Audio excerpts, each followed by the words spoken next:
नमस्कार, सादर जय जिनेंद्र। क्षमा ब्रेकिंग जैन न्यूज प्रतिदिन प्रातः, दोपहर एवं रात्रि में देश भर से संपूर्ण जैन समाज से संबंधित सही और सकारात्मक समाचारों के लिए देखना और सुनना न भूलें। साथ में आपसे विनम्र निवेदन है कि यदि आपने इस चैनल को सब्सक्राइब नहीं किया है तो कृपया अवश्य कीजिए और शेयर और लाइक करके धर्म प्रभावना में सहयोगी एवं सहभागी बनिए।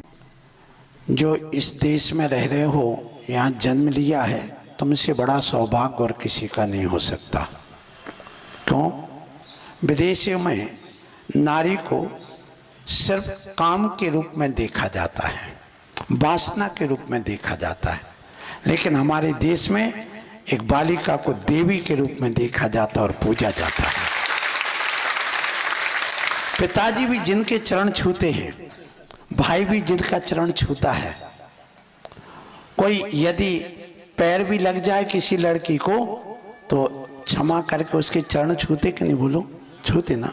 तो कितनी सौभाग्यशाली हो तुम लोग, कितना भाग्य है तुम्हारा। कई ऐसे भी देश हैं जहां नारी को सिर्फ बच्चे पैदा करने की मशीन समझते हैं और कुछ नहीं, बच्चे पैदा करने की मशीन। लेकिन अपने यहाँ ऐसा नहीं है। अपने यहाँ एक दुर्गा का रूप है।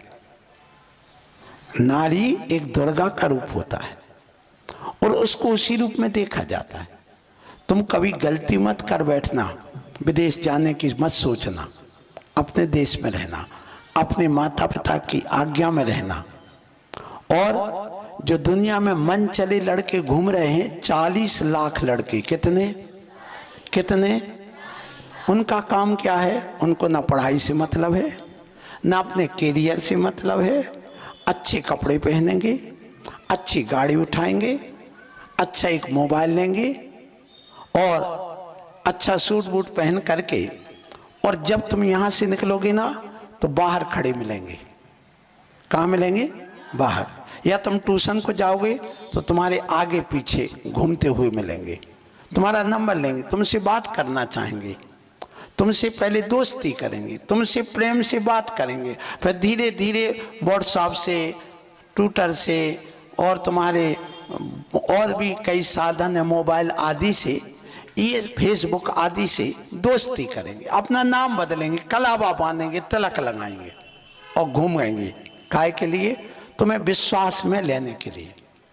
और ऐसा विश्वास में लेकर के भारत देश में सबसे ज्यादा लड़कियों की तस्करी होती है। कहां पर? दुनिया में और कहीं नहीं होती। एक साल में, पिछली साल 1,60,000 लड़कियों की तस्करी हो गई। पता नहीं भी लड़की हैं कहां, जिंदा हैं कि मर गई हैं, कहां हैं, खा रही हैं, पी रही हैं, देश में हैं, विदेश में हैं, कुछ नहीं, मुंह भी नहीं दिख रहा उनका, गायब है। कहां गई? बस यहीं पर गड़बड़ी कर ली। मैं क्यों आया हूं तुम्हारे बीच में? इसलिए आया हूं तुम्हें जगाने के लिए, सावधान करने के लिए।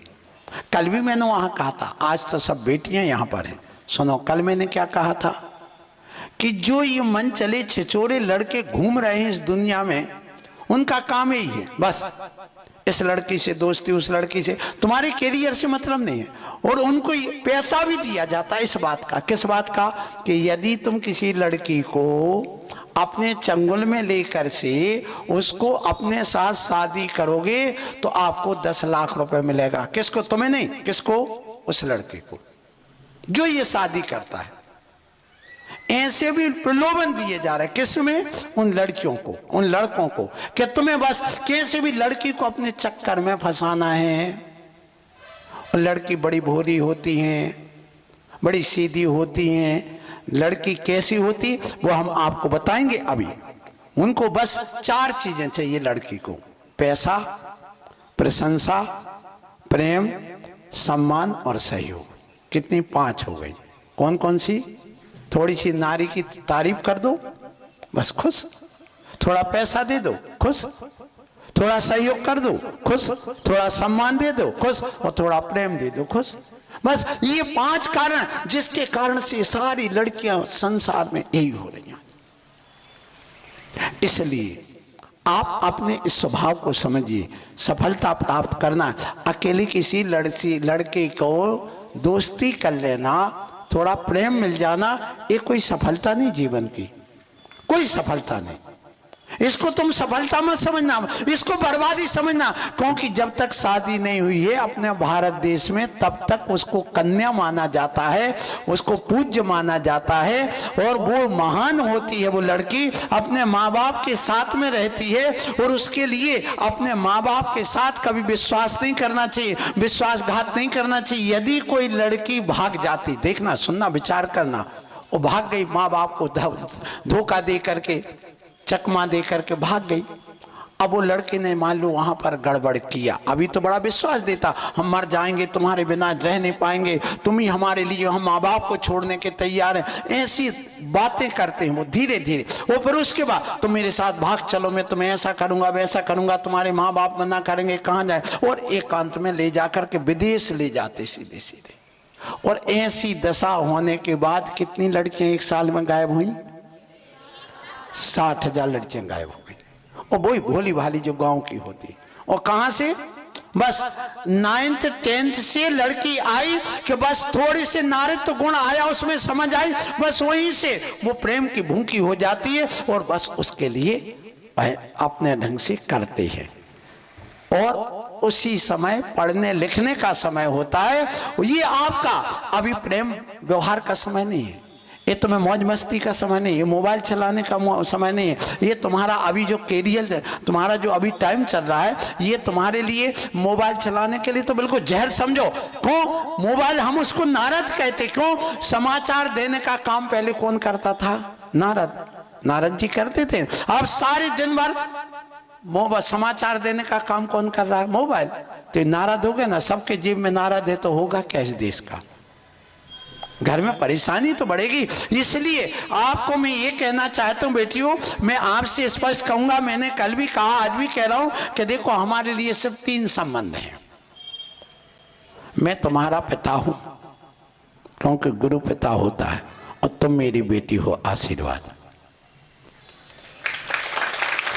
और ध्यान रखना, दुनिया में पिता और बेटी का पवित्र संबंध होता कि नहीं? बोलो, होता ना? किसी भी समाज का, हिंदू हो, सिख हो, ईसाई हो, बौद्ध हो, आपके मुस्लिम हो, कोई भी समाज का रहे, पिता और बेटी का जिसने जाया है उसका पवित्र संबंध होता है। इसलिए हम लोगों के अंदर कोई विकार नहीं आता। यदि बहन है, सगा भाई और सगे बहन में विचार करना, कोई गलत संबंध होता क्या? नहीं होता, पवित्र संबंध होता। तो हम लोगों को कहा, तुम मेरी बहन हो जो हमारी बराबरी पर बैठी हैं, ये सब, और जो हमसे बड़ी हैं वो हमारी कौन है? माँ। और माँ और बेटे का संबंध भी कैसा होता है? पवित्र होता है। इसलिए ये संबंध लेकर के हम आपके बीच में आए, और हमारा कोई संबंध नहीं आपसे, हमें कुछ लेना देना नहीं। और आपको पहली बात ये बताना, तुम्हें सफलता कैसे प्राप्त करना, तो सफलता प्राप्त करने के लिए पहले समय का सदुपयोग करो। पहला सूत्र, आप लोग समय का सदुपयोग नहीं करते बेटियों, मैं कह रहा हूं नहीं करते। एक विद्यार्थी को 6 घंटे स्कूल में और 6 घंटे घर में, कितने घंटे पढ़ाई करना चाहिए? 12 घंटे। क्या तुम 12 घंटे पढ़ती हो? बिल्कुल नहीं पढ़ती। अच्छा, दूसरा, समय का सदुपयोग कैसे करते हैं, ये भी ध्यान रखना। समय का सदुपयोग, समय का प्रबंधन करना सीखो। समय का सदुपयोग, आप घर जाते हो और बैग पटकते हो और सीधे या भोजन मांगते हो, या टीवी चालू करते हो रिमोट उठा करके, या मोबाइल मम्मी से मंगाए जैसे कभी देखे नहीं, पुस्तक एक तरफ पटकते नहीं देखते आप। तो वहां पर आप जैसे वहां गए, आप मुंह धोइए, मुंह धो करके तत्काल, माने कहा हम सब्जी बना रहे, बेटा अभी रुको, हम एक रोटी बनाते हैं, तो गरम गरम बना के दे, 10 मिनट रुको। उस समय तुम क्या करते हो?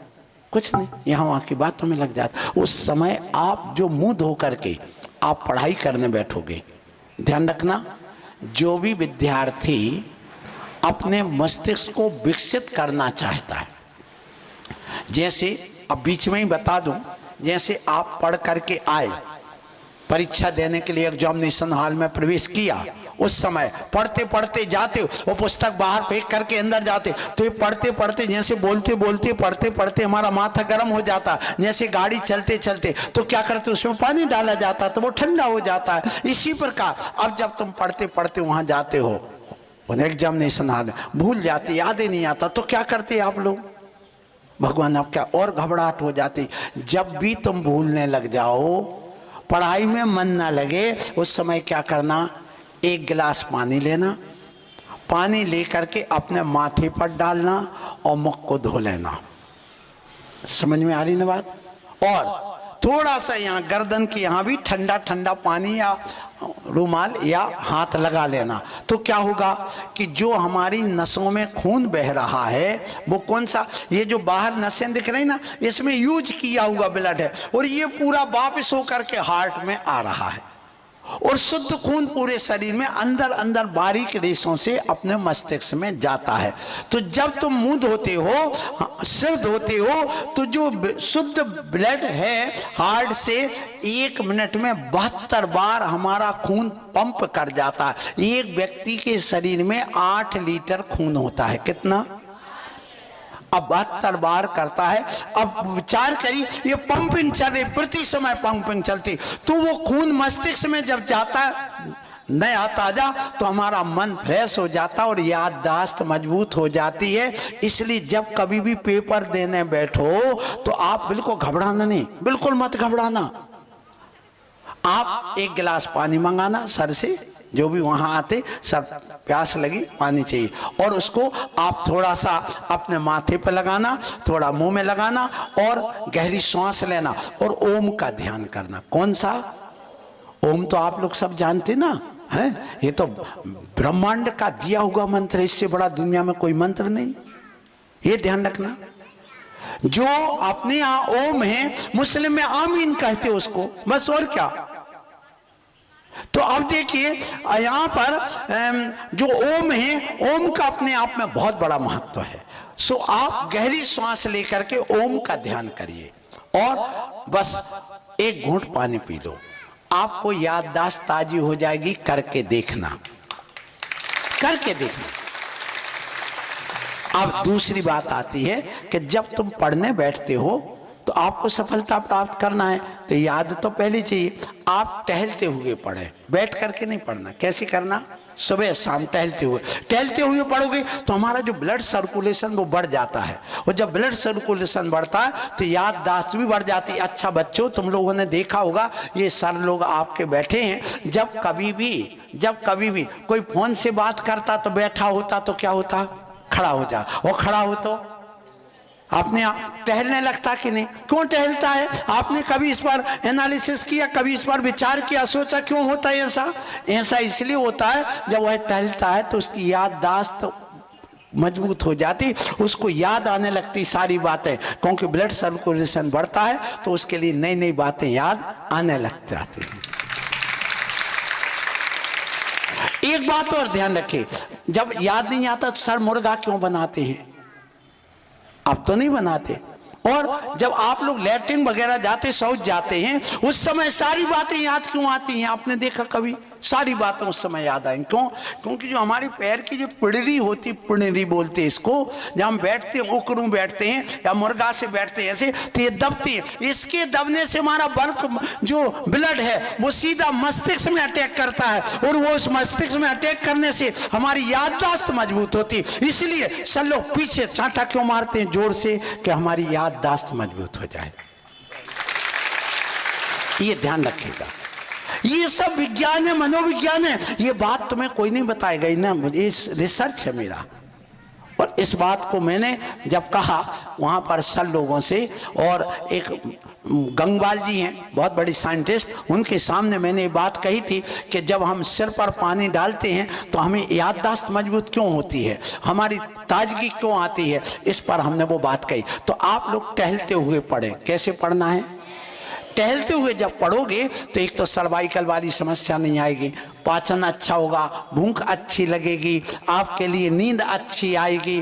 तो सुबह और शाम आधा घंटे आप अपने छत में, अपने कमरे में, कहीं भी, और लेकिन लेट के कभी नहीं पढ़ना। जब हम लेट के पढ़ते हैं हमारा हृदय बिल्कुल ढीला हो जाता है, और जब हम चलते हैं तो तना रहता है, और रीढ़ से जो हमारी पूरी नसें निकलती हैं कशेरुकाओं के बीच में से, हाथ की, पैर की, मस्तिष्क की, तो उससे क्या होता कि हमारी जो मस्तिष्क है उसमें बहुत सारी समस्याएं पैदा हो जाती हैं। आपको मालूम मस्तिष्क में हमारे 12 प्रकार की तंत्रिकाएं निकलती हैं। कितनी? 12 प्रकार। और ये हमारे पूरे माथे को, शरीर को पूरा, ये मास्टर ग्लैंड मस्तिष्क में होती है, और इसमें 12 प्रकार के रसायन हमारे मस्तिष्क से निकलते हैं। तो जब आप लेट जाते हो ना, यूं से गर्दन करके कहते, जब छोटे थे ना तो लोग ऐसे बैठ जाते, जब रोते हैं ऐसे बैठ जाते, तो कहते क्यों कोई मर गया क्या जो ऐसे बैठे हो? ऐसे बैठने से चिंता घेरती। चिंता नहीं, क्या आता है? चिंता। पुरानी बातें याद आती, कौन सी? जो नेगेटिव विचार आते। इसलिए कहा गया कि आप बैठे, अच्छे स्ट्रेट बैठे, और जब कभी भी बात आती है ओंकार की ध्वनि करें। ओंकार की ध्वनि करने से पूरा मस्तिष्क और पूरा शरीर हमारा एक्टिव हो जाता है और हमारी उदासीनता दूर हो जाती। तो ये आपको सफलता प्राप्त करने के पहले आपको अपनी याददाश्त कैसे बढ़ाना है, तो एक तो क्या करना कि आपको टहल के पढ़ना। नींद कम से कम, ध्यान रखना, जब बच्चा जन्म लेता है वो कितने घंटे सोता? कम से कम 21-22 घंटे। कितने घंटे? बस जब भूख लगेगी, लेटरिन वगैरह जाए, आँख खुलेगी, थोड़ा आपको देख लेगा माँ को, फिर सो जाएगा तत्काल। फिर जब वही बच्चा 3 महीने का हो जाता 21 घंटे सोता, फिर वह 6 महीने का हो जाता 18 घंटे सोता, फिर उसके बाद में जैसे जैसे बढ़ता, जैसे अभी आपकी उम्र 16 वर्ष से कम है जिनकी, इनको कम से कम 10 घंटे की नींद चाहिए, 8 से 10 घंटे चाहिए।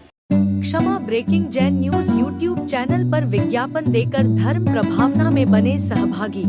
विज्ञापन देने हेतु संपर्क कीजिए मोबाइल नंबर 902690000740 एवं समाचार एवं वीडियो भेजने हेतु व्हाट्सएप नंबर 9335236222। क्षमा breaking Jain news YouTube channel देखने के लिए आपको बहुत बहुत धन्यवाद। सादर प्रणाम, सादर जय जिनेंद्र।